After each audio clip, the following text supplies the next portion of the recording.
When you hear the word museum, you probably think of schools and being told not to touch things. But today, we're going to go and have a look around this fantastic place, the Portsmouth Museum and Arts, of Museum Arts and History. It's free to get in, so let's go and have a look and see what wonderful memories this city holds and what's on show in this. It's free. What could be better?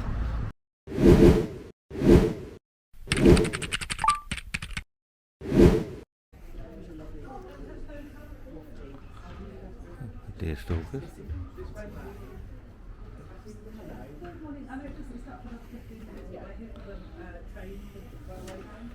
Whereabouts is it? It's in the Embree. They're just, I think they might be ready now. Yeah, but let's have a look. Look at these, look at these. I've come to see the museum of art gallery.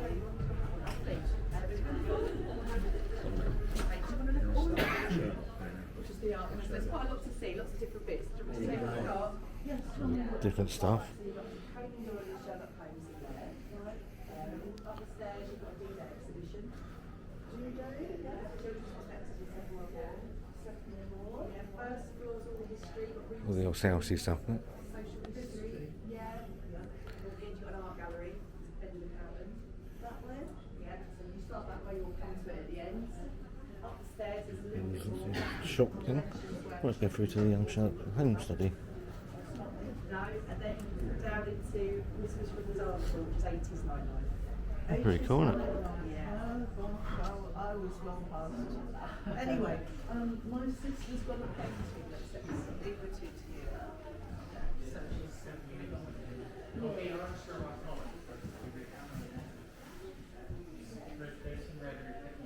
So this is Sherlock Holmes part.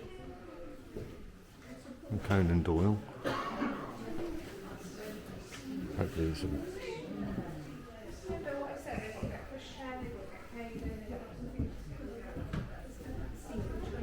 It's really cool. So you see it's actually handwritten. Obviously famous for playing the violin. I'm covering the Sir Arthur Conan Doyle collection.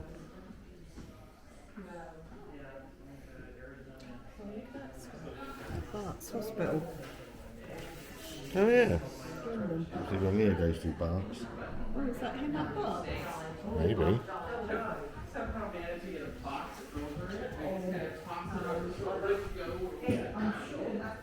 It's free to get in.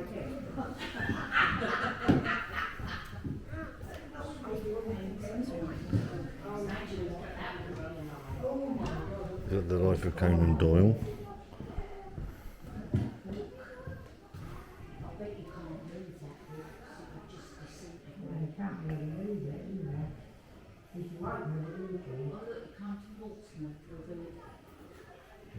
Fantastic stuff, isn't it? Oh, boink.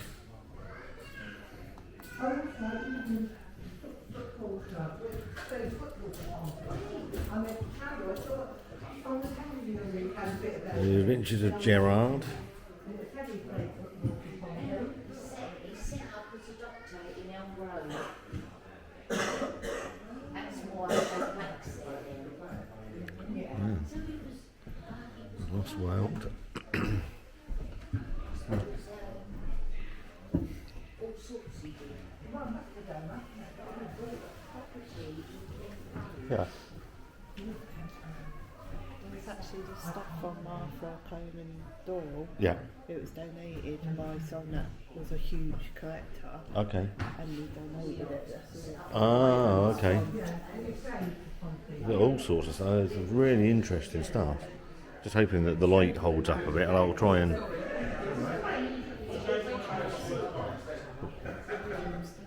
Huh? All original stuff, yeah. Absolutely.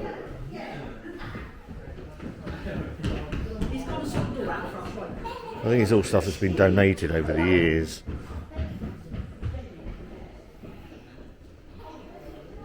Well, how do the Baskervilles? Let's see, I'll try and lighten some of this up.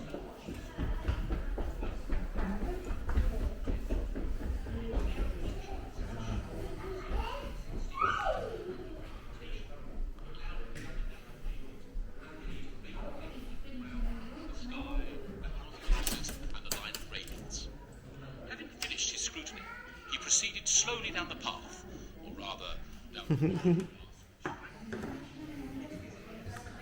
Trying to be Sherlock Holmes is like trying to catch on an arrow in mid-flight. So Jeremy Brett.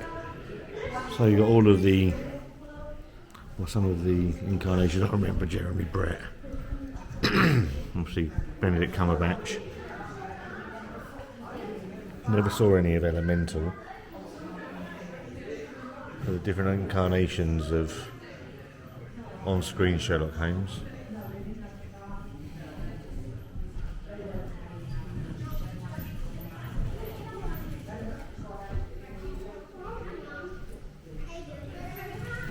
Was that a bust of number 6? Bust of Jeremy Brett.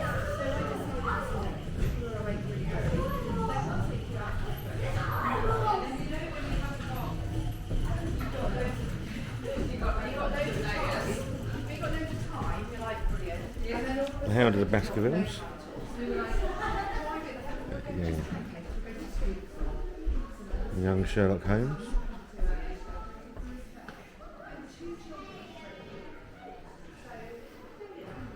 How often have I said that when you have eliminated the impossible, whatever remains, however improbable, must be the truth? There's all sorts of things. And Snoopy. Games and the old famous deerstalker thing. Hat. Mad About Holmes has sparked an interest in devotion of fictional character unlike any other in the history of literature. Oh, the old Pink Panther over on the back. Well, I can remember like 10 bob notes. Oh, yeah. Remember the 10 and the pound notes? Holmes adapted. As soon as Sherlock Holmes appeared, other authors began to write adaptations and continue to do so today. So pause that there if you want to read the rest of it. No, 50p. But it was intention, no, but I mean, It looked bigger. Yeah, but in the valley today, I think when you get quite good attention and never show it. yeah, you would. But it was worth Without a clue. Like Kane. You had attention in that, you were wow. Yeah. You were, yeah. Well, considering I mean, do you know, I used to see, I can't remember my name yet, 10 pound. But yeah, really interesting. Well, the wonder is, there she is. I'll find up over here. Later on, Yeah, I was coming back this side, going up the top one side and down the other one. Look, 2 seconds and I'll come to this bit. Oh, what's she got? This one, sorry? He was the first goalkeeper. Yes, Sir Arthur Conan Doyle was indeed the first goalkeeper of Portsmouth Football Club. So if you want to freeze that there and read that. He came to Portsmouth in 1882.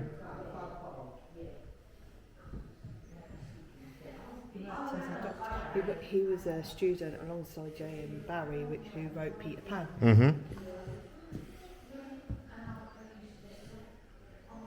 An old map of Portsmouth. Look. I think you still can get that. It's really interesting. Some of it's they've probably got one out for sale on the front. Harry Houdini.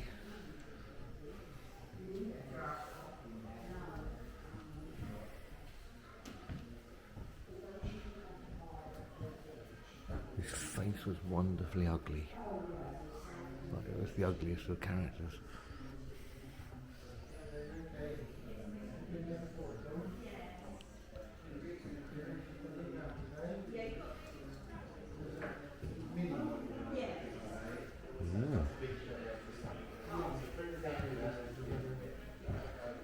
way back in the day. Yeah. I think it was just So yeah, go through to the next part. Then what we're going through to now. Let's go have a look. Wonder's got to have a look in here. We've got Snoopy. Oh, I think I missed a bit over here that these ladies were looking at. the stories.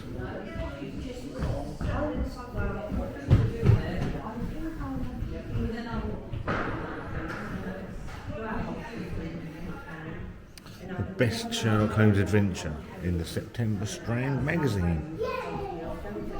That's a great picture, this one. Over there, where's my finger? Yeah, this one. Really like that.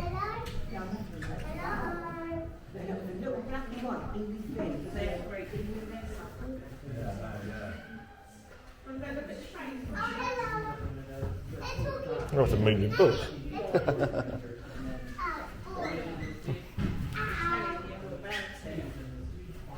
Really interesting. Right, there's Wanda. So that's the Sherlock Holmes. Continue to your first floor, living in Portsmouth, historic room settings.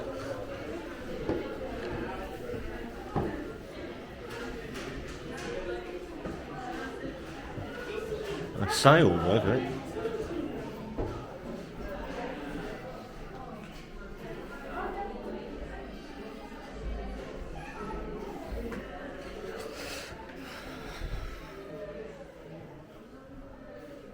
A Battle of Southsea painting. Painting's only surviving image of the Battle of Southsea. It's hung in the Barley Mow pub in Castle Road until 1980s, when it was then moved to Portsmouth Museum. I'll tell you all about the battle. Asking what else can you spot.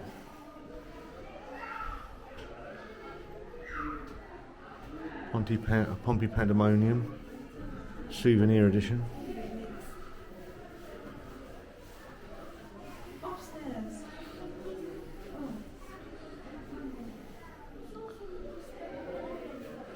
From Fear and Familiarity, a child's view of the Second World War, Portsmouth. An exhibition featuring memories of children who have been walked by Portsmouth, victory in the 80s objects.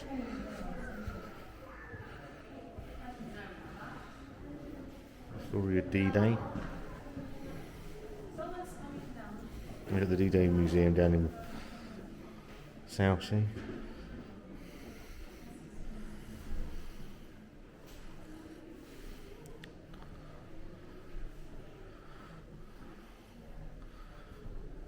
The Victory in 80 Objects project was developed by the D-Day story to commemorate the 80th anniversary of VE and VJ Day. I'm going to pause that. A little shelter.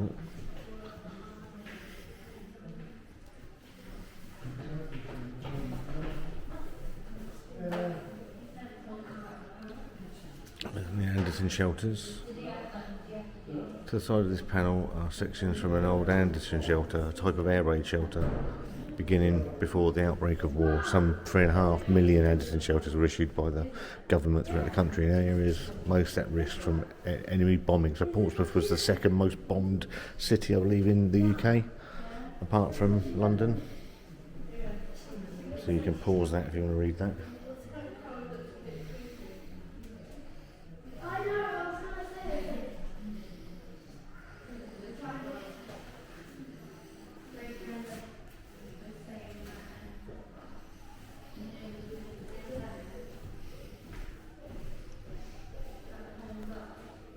Diary of Don Beeling.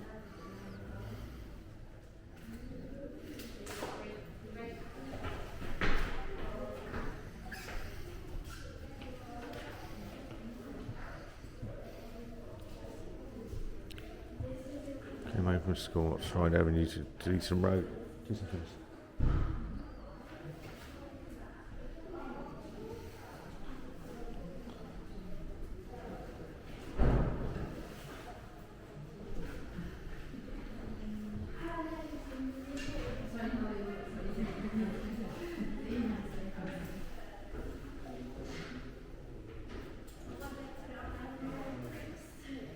Stuff you can read if you need to want to read it. And kids get on a bus or on a train. Family rife. Well, I remember my mother saying to me, I can cope with you being naughty, but I cannot cope with any whinges Never whinge. I can remember if we said it's not fair, she'd go, no, it's not fair. We brought up not to whinge. Whatever you did, Joan Wright.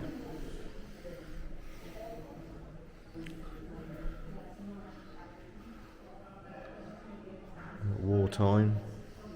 We used to play in the back gardens of all the houses. Most of them were bombed, and we used to jump over the back walls from one to the other. And then suddenly you've got someone screaming, "Get out of here!" because someone was still living in there. And we climb all over their wall. They had apple trees or pears. We used to take what was left. Snug slippers.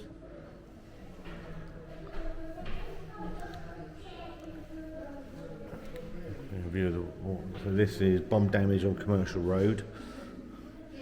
Roads have been cleared of the rubble that would have covered them immediately after the attack. Edinburgh Road is at the left foreground. The ruins of the CNA, sorry. Air raids and bomb damage. People got a pram that they used to have for their children, and they either put all the children in or not. Or if not, they used to put their valuables in them.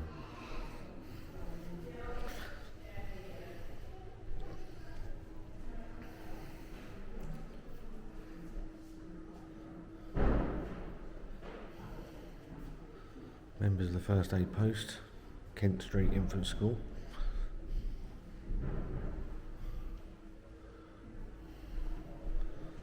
Picture of the air raid shelters.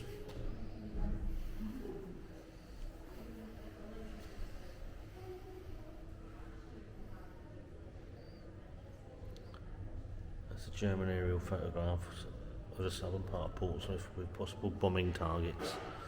Well, possible targets to be bombed.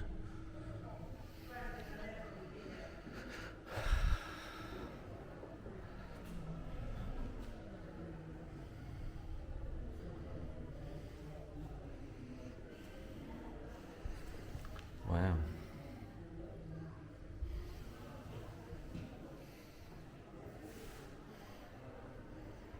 Playing in the street, I remember my father coming back. He said, "We're at war," and that sticks in my mind. To a 6-year-old, it meant absolutely nothing.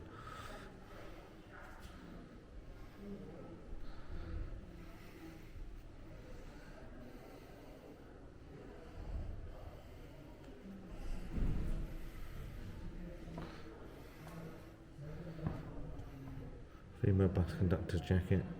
Women took on the jobs of men who had left to join the armed forces. In June 1940, Portsmouth introduced the first female bus conductors. This jacket belonged to Doris Mann.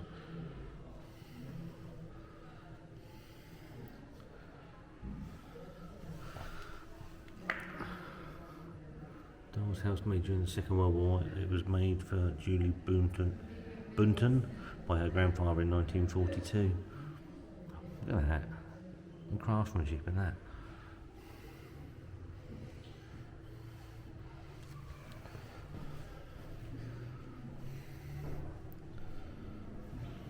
Air raid precautions.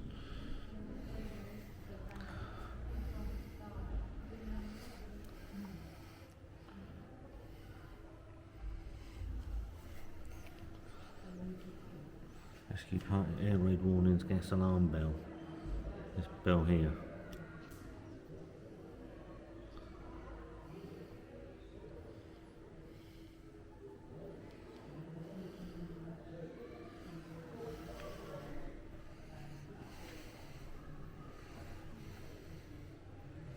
Steel helmet used by the Portsmouth City Fire Brigade.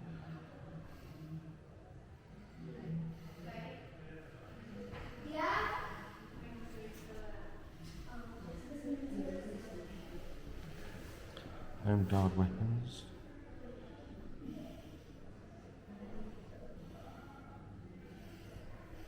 Yeah, interesting, isn't it? I don't know, wonderful. Oh yeah. Tells the story.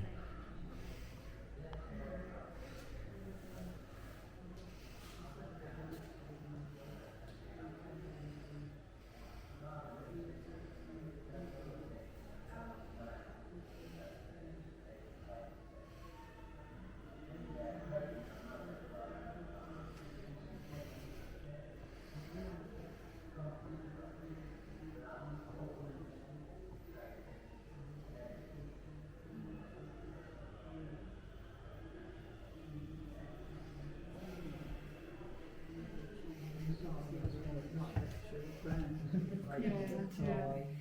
We had silent suits, we jumped in and ran into the shelter.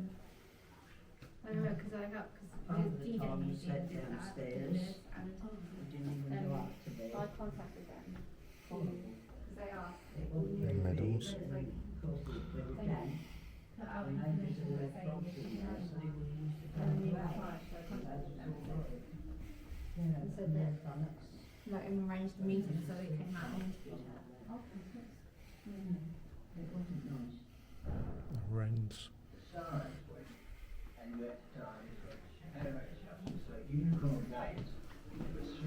If I wandered, I don't know if she's gone. Where is she?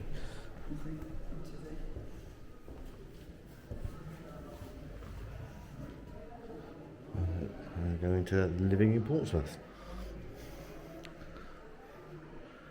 The yeoman farmer.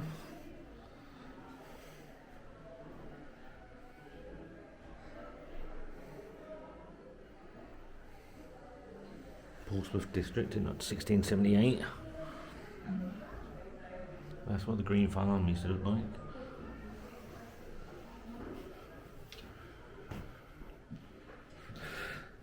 Merchant's Chamber.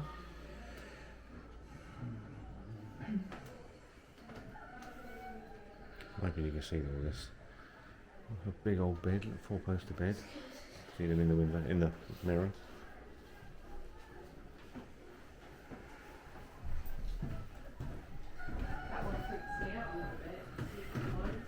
Food and drink in the 18th century.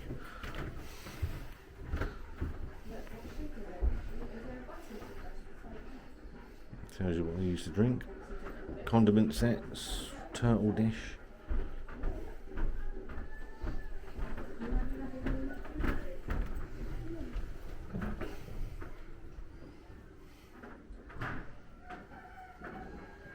And china that.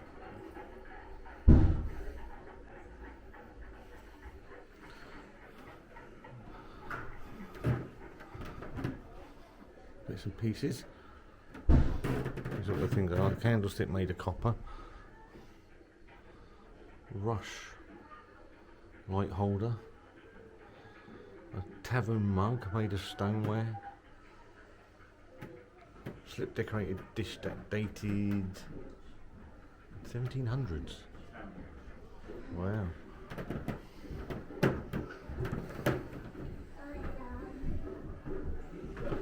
An old winch nut.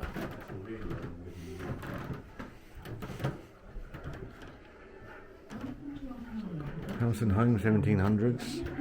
St Thomas's Street, Old Portsmouth.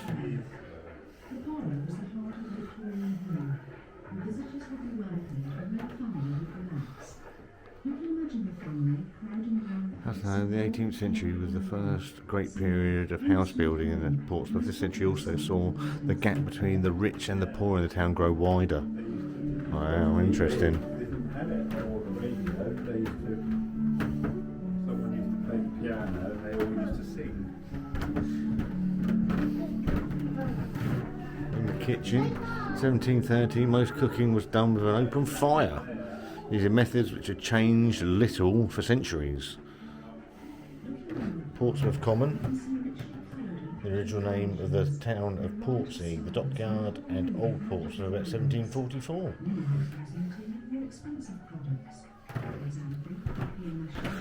Home from the Dockyard, 1871. In the mid-19th century, Portsmouth Dockyard was expanding and by 1861 employed 4,314 people, most of whom lived in Portsea. Put that up so you can read that if you want to read it.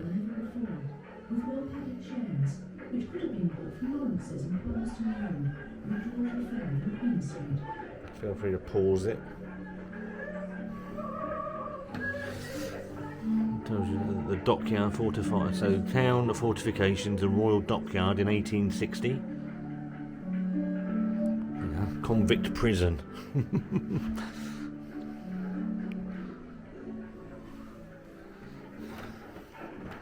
I don't know how much you're going to see of that. I'll step back so hopefully you can see it.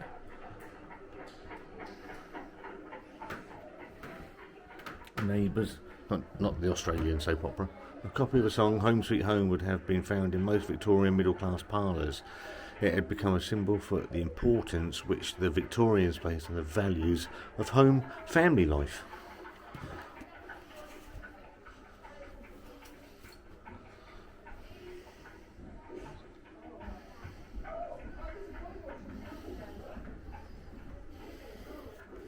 Outram Road, and you've got a map of Old Southsea in 1880.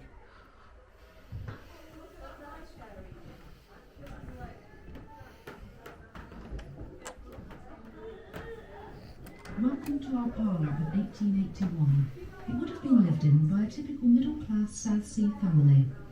The parlour was the heart of the Victorian home, where visitors would be welcomed and where the family would relax. We can imagine the family crowding round the handsome broadwood piano on the right, singing Home Sweet Home, the most popular song of the 19th century. Home Sweet Home in this period, more than any other, Portsmouth developed into present form. The population grew from about 35,000 in 1801 to over 160,000 in 1891, and by 1914, housing had spread across the whole of Portsea.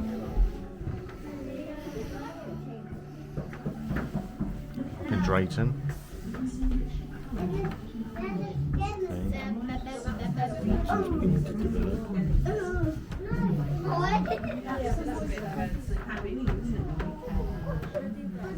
They did it all up. He's down in the end room. There he is. Touch of style. Fratton Bridge that. This is Highbury's choice.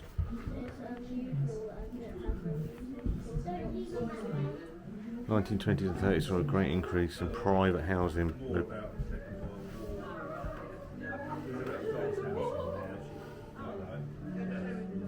It's Highbury into Cosham, so you've got the Cosham map here.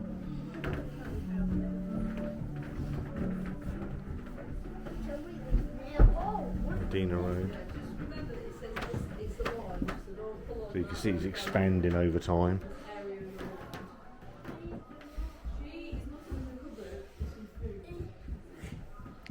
Plastic free kitchen.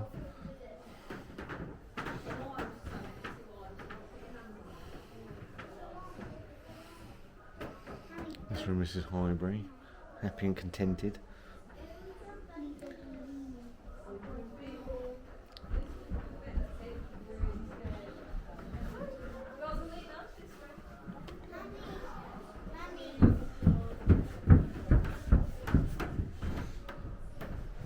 Seeing there, so a touch of style on it. Rebuilding the city during the Second World War, the Dockyard made Portsmouth a major target for Germans' air raids. As a result, the centre of the city suffered massive damage. After the war, the city had to rebuild. So this is up in Paulsgrove.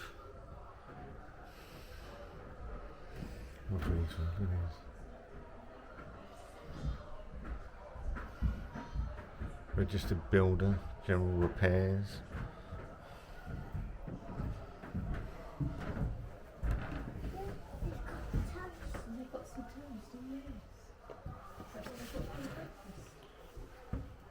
Someone actually scribbled all over that. Fuck it, Jesus Christ, really?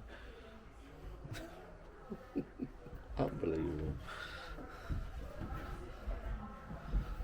So this would be I'm assuming this would be a north, because a lot of the stuff up in Portsmouth is prefab houses. It shows you how they were built. And the floor layouts. I actually thought there was a boy lying down there. I actually thought there was a boy lying down there, didn't I? It's scary for little ones, isn't it? It is. Really? Can you see what they got for their dinner? Go round by the man, look, you can see. Swap over. They've got sandwiches. Oh look, they've got ham and cheese, and they've got trifle. The old fish, glass fish.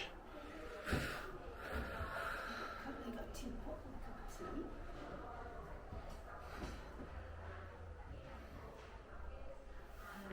And, oh, I can see a cake. Oh, we've got jam tarts. For sale, Young and White, North End Junction, Portsmouth, and at Winchester. Osborne Road, I think there's another one. Yeah, another one of those. Sunshine, Swinging 16s. The old TV here, look. Little side telly. It's Andy Fancy on the The old boy, got a car. Record player. We'll have to go under here.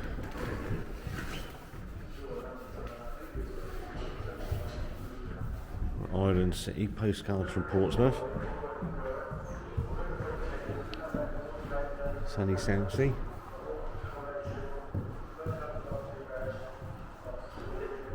Come to sunny Southsea, where the death rate is only 9 per 1,000.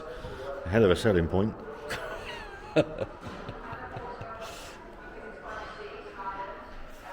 Hayland Ferry, fare schedule, so adults 22p.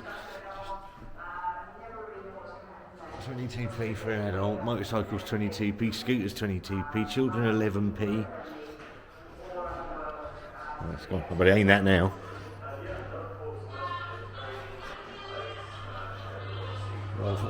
Hayland Ferry, look. Oh, I've just heard the laughing policeman. And Portsmouth has long been known as the home of the Royal Navy. No place like Pompey. Very famous bit of art.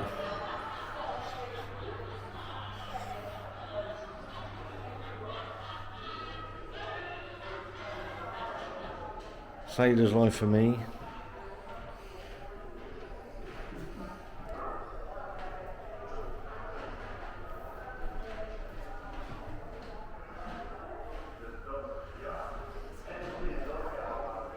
Join the Navy and see the world.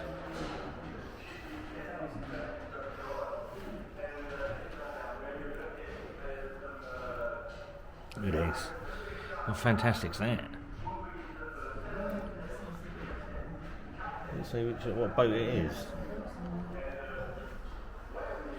In which we serve. Naval ships are part of the everyday scene in Portsmouth. Many local people serve on them and have been built here. People feel personally involved with them, whether in peace or war, triumph or disaster. Navy Week. Navy's always played a huge part of Portsmouth. Coming back after the Falklands, I would assume. HMS Hermes.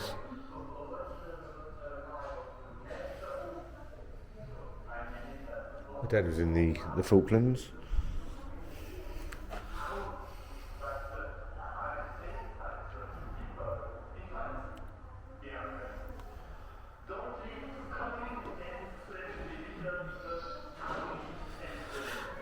The city has been shaped by the presence of the Navy. Large areas of land on the island were occupied by shore bases. This limited the space for houses and other developments inside the fortifications.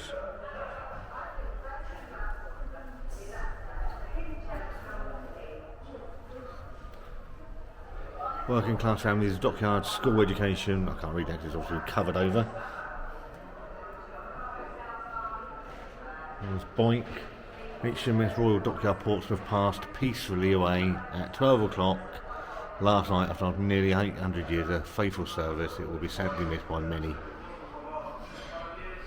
A hooter would go off at 12 o'clock and they'd come out in their hundreds. A sea of faces on bikes, no cars. People didn't have cars.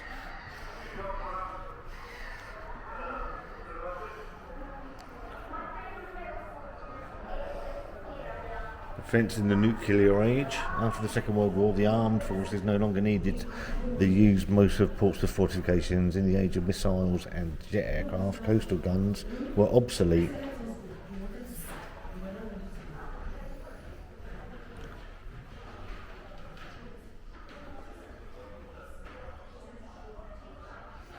Barracks and garrisons. Portsmouth is usually connected with the Navy. In fact, soldiers and fortifications are as much part of the city's history as sailors.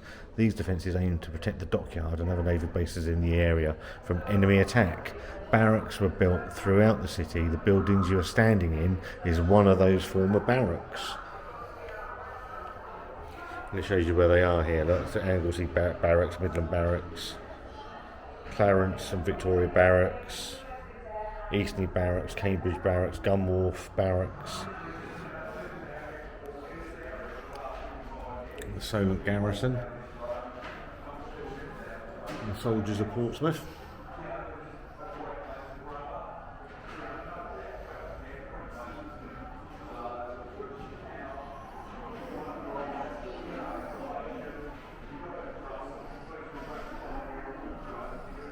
You've got the Fortress City. So it shows you the fortifications here. This map shows the main defences that were built around Portsmouth over the centuries. Many, but not all, can still be seen today. Not shown on the map are the defences of the Isle of Wight, which also included another sea fort, St Helens Fort.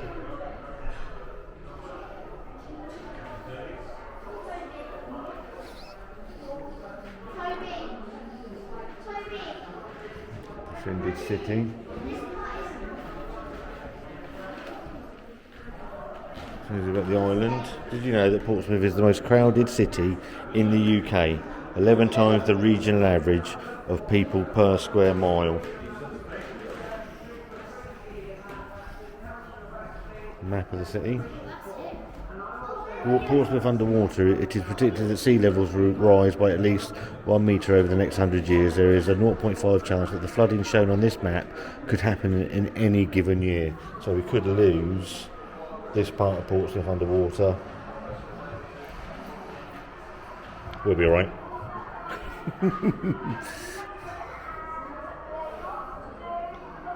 Around here, we'll go around here. The organ from St Mary's Workhouse. This organ would have been used in the chapel of the workhouse of St Mary's Road, now part of St Mary's Hospital. Look at that. Beautiful. Does it work? No.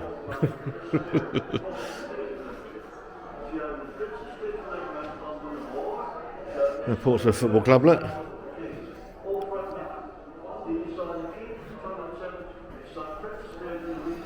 Two official measures of the 19th century. A carving previously owned by A.E. Gosden from Portsmouth. He served the 506th Hampshire Field Company.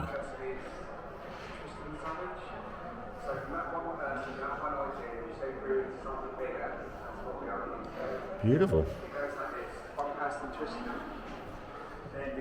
Brunel blocks making machines. The next object, and a wonderful one, is the block factory, where machinery of the most ingenious invention saws, chips and shapes the blocks, drives the hole in the centre, even polishing the iron and the brass work. In a word, performs every operation but that of the last polish, which is given by the hand.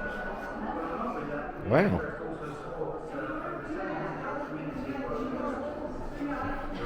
An old door, look.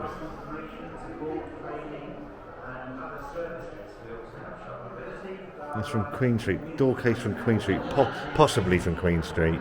This is the kind of door that a wealthy local businessman would have had. We're going through Portsmouth at play. Oh yeah, look, another Portsea Island map.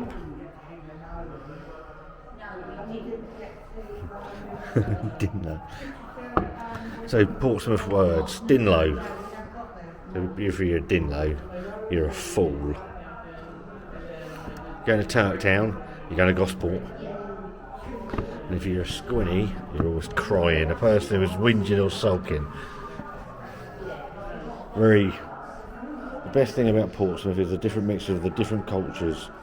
How everybody seems to work together to get things achieved. Old pictures of burning to death. Portmaid, that's still there, unbelievably.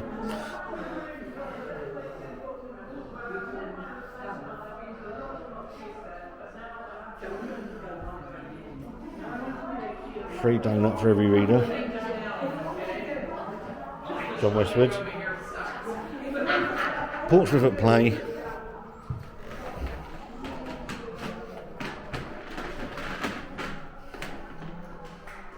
A laughing sailor. I ain't got any money, otherwise I'd put it in.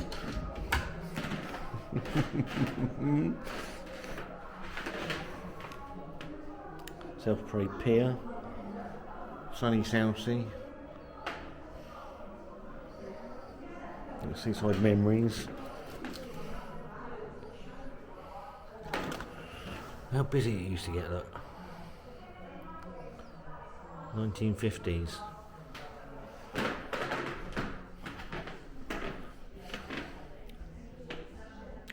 Became a wonderful resort through the efforts of both local businessmen and town council.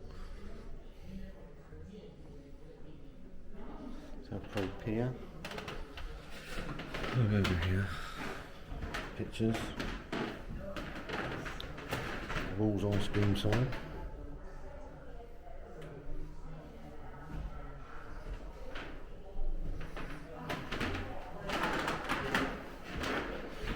Swings and roundabouts. Also had two major fairs, both of which have now been abolished. Visitors and circuses, many of which took place on Southsea Common and other smaller fairs.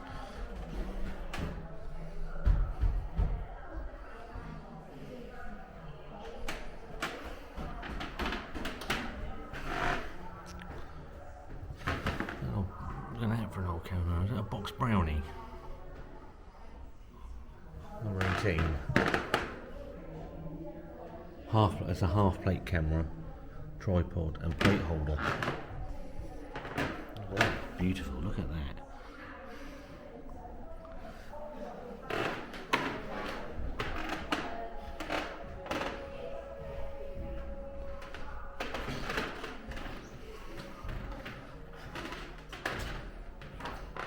I was in wondering age, I don't know what she is.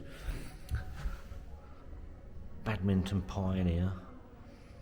Born in 1905, Kathleen Henderson Nebel became one of England's most celebrated badminton players, as shown here by the number of she won all these. Bloody hell. That's incredible.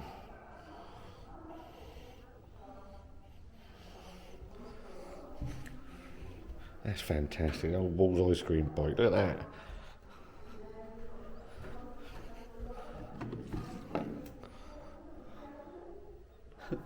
That's incredible. Pay up and play. Playing and watching sport have always been among the most popular pleasures in Portsmouth. Sporting activity has changed very much since the 1800s.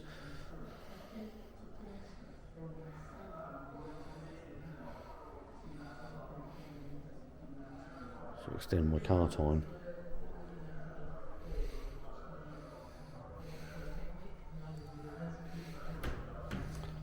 Parking time extended, hopefully done. Sir Alec Rose, that's the name of one of the pubs now, isn't it? I think down in Portsmouth. Is that the name of the Weatherspoons in Fratton? Steerable. Look at that. Obviously doesn't work now, I don't think. But yeah. A ball in home wins back a coin.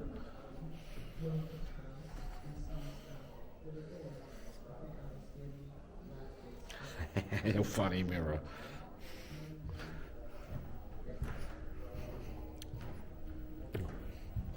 Penny farthing skateboarding.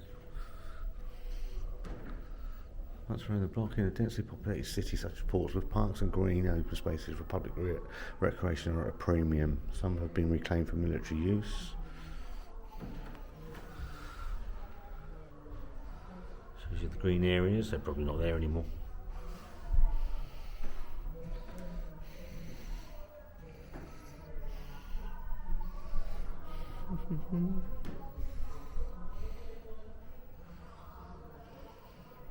Oh, Varicia's ice cream and coffee houses. I don't know if Mauritius is still going. A cigarette vending machine.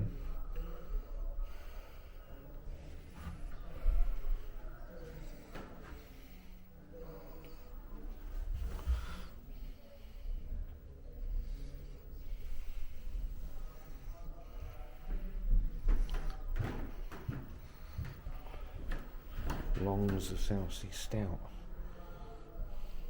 See analyst report for all local agents. Not just here for the beer. For centuries, public houses offered more than male-dominated drinking sessions. Most have offered food, accommodation and entertainment to all levels of society, while others have filled more specialist roles, acting as markets, travel centres and post offices.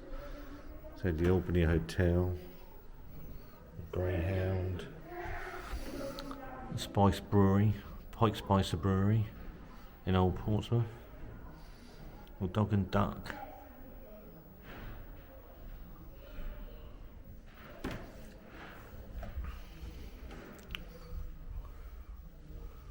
Red Line in Cosham now stands. Oh yeah, it's still there, the Red Line, isn't it? The Wheelbarrow. Whitbreads. The Lord John Russell.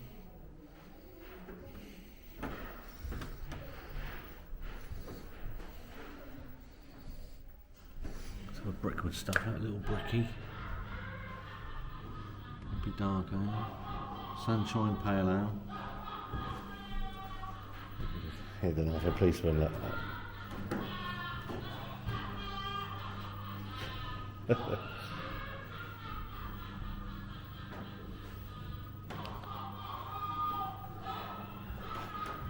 If I can get him.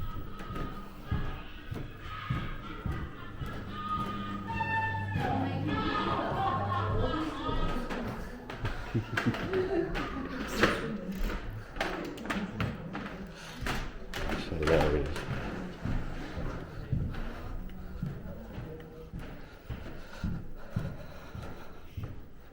Thought I did get him. Ports downhill. Canoe Lake. Oh yeah. I'll have to deflicker that. Southsea. 1950 that is. Southsea 1960. The model village. Gonna go to the model village.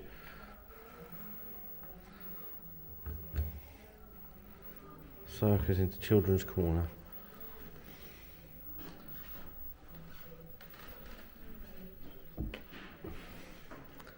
The region called de Gaumont opened its doors in London Road North End on Saturday the 31st of March 1923. The story of this cinema is typical of many others in Portsmouth. Fantastic old building in there. Is that what is... I don't know if it becomes... Gaumont chain. Is that what's the ice cream parlour now? In the limelight? I don't know where the wife is.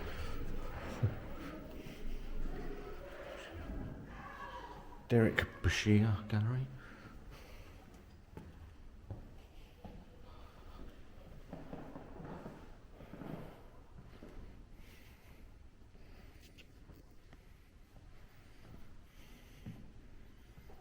Quiet in here, isn't it?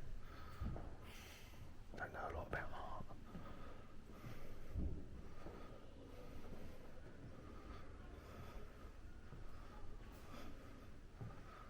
Marchwood's out in Southampton, isn't it? Alright, go on, wander. I think we're going upstairs again. Continue to the second floor. Football in the city. Here we go.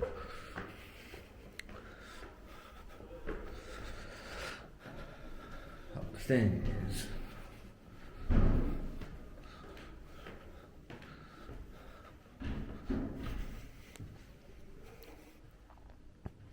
Light bulbs.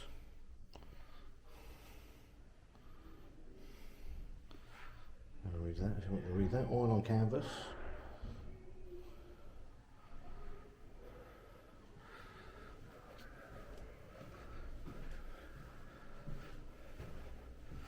I can finally see my wife. There you go, play up Pompey. Huge Pompey fan.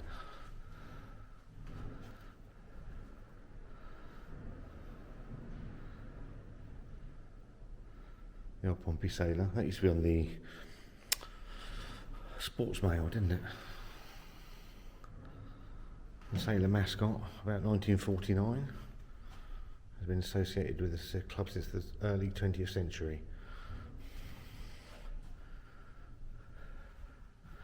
Pompey fans at Waterloo Station en route to Highbury to see Pompey play in the FA Cup semi-final in 1949.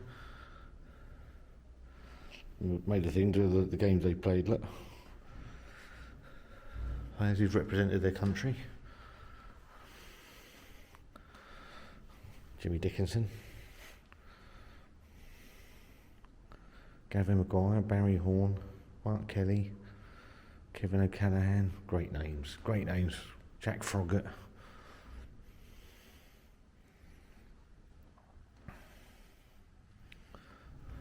Star next door, perhaps the house was one of theirs.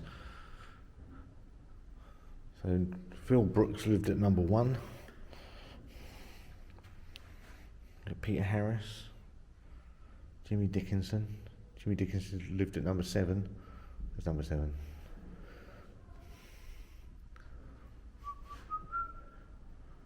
I can't see number 7. But yeah. Match day, getting rattled, the old rattle, football, hand me down. Hello wife, you okay? Yeah, original turnstile, look.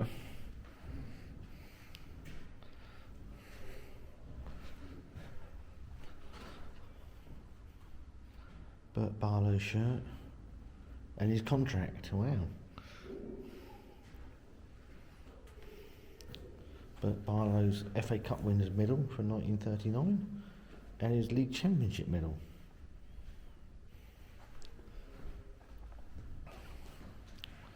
The football rattle. Rattles were once a commonplace of football matches. Supporters would spin them to produce a loud noise to encourage their team.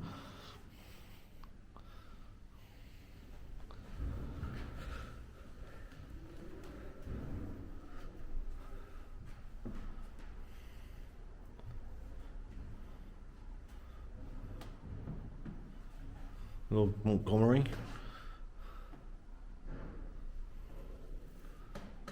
Pompey fans queue under the South Stand in the early 1950s.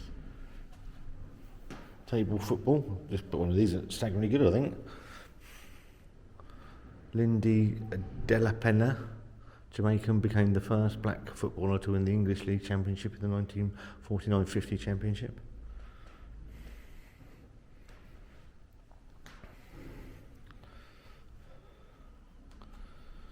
FA Cup trophy replica.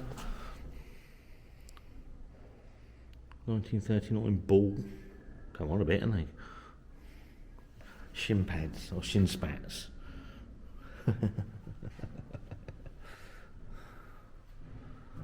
Barry Harris's sailor suit.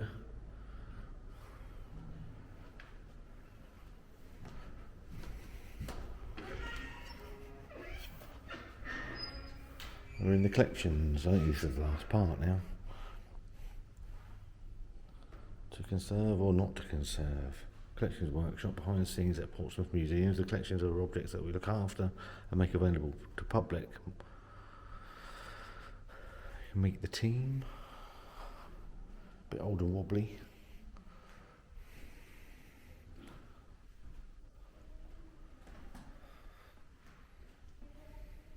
Birds of the Southern Hemisphere.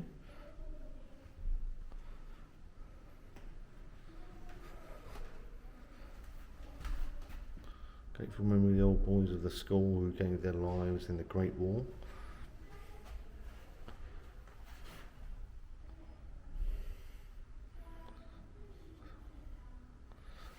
So this whole bit of Fratton by the look of it. You've got Lincoln Road, Fratton Road, Cornwall Road. So Wetherspoons would be here. You'd have the Froddington here.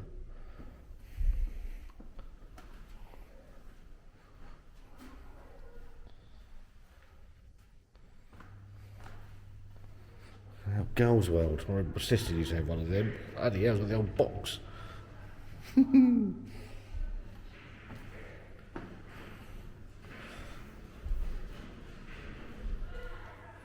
big old table here. What's the table? Gothic Revival, octagonal reading table. What size is that? And I think that's it. What an interesting place. Free to come. Doesn't cost you anything. Spitbank Fort. They're free to come in, so yeah, well worth a visit, I would say. It's a tram bell.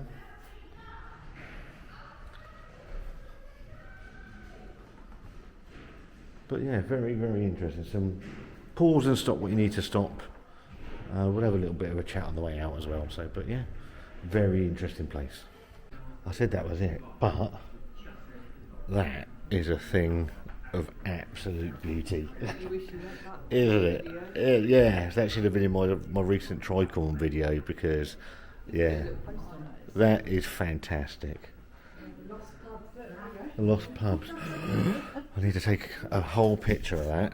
If Wanda can get me a picture with my phone, that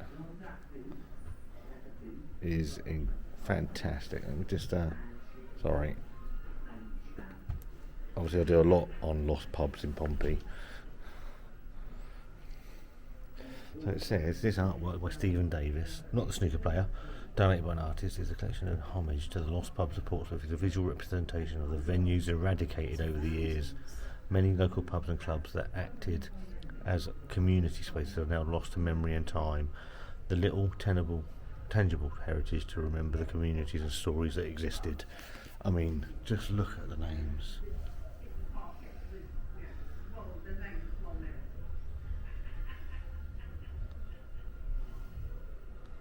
It's just incredible. Just look at.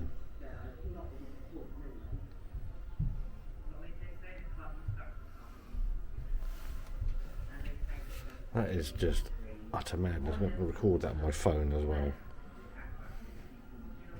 because that is astonishing when you look at the amount of names that are on that. Wow.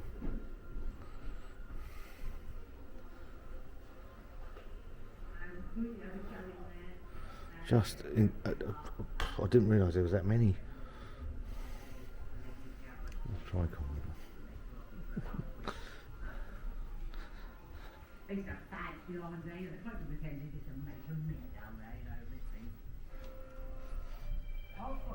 Navy police arm. Sorry?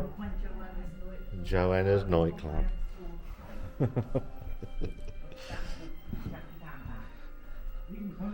Royal Navy School of Dance in Joanna's. We've got the Joanna's thing up there as well.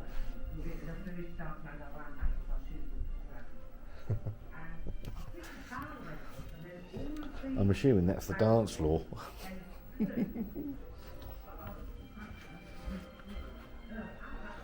Joanna's that. In our theatre show Sticky Floors and Palm Trees, we explored a more nuanced and intersectional experience of clubbing and nightlife culture. Focus on Joanna's as a central community space for civvies and sailors, but this wasn't always the case. Read that. If you know about Portsmouth, you know about Joanna's. We don't have to take our clothes off. Yeah,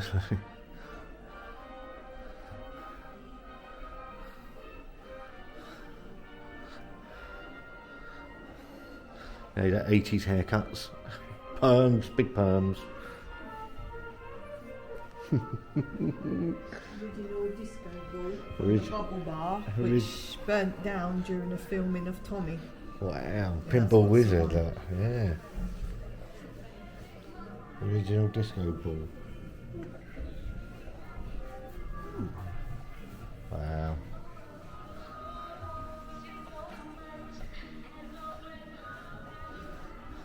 And that really is the end of it. Opening of Joanna's.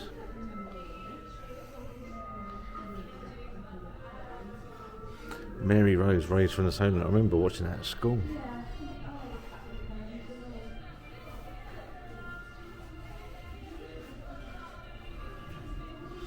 Basins Club at the Tricorn.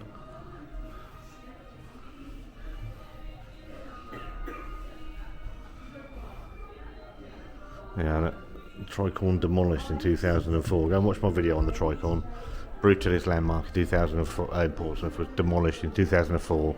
Demolition commenced on March 24th and spanned approximately 9 months. Designed by Owen Luder and Rodney Gordon, the centre opened in 1966, aiming to revitalise the city with its multi-use design. Yeah.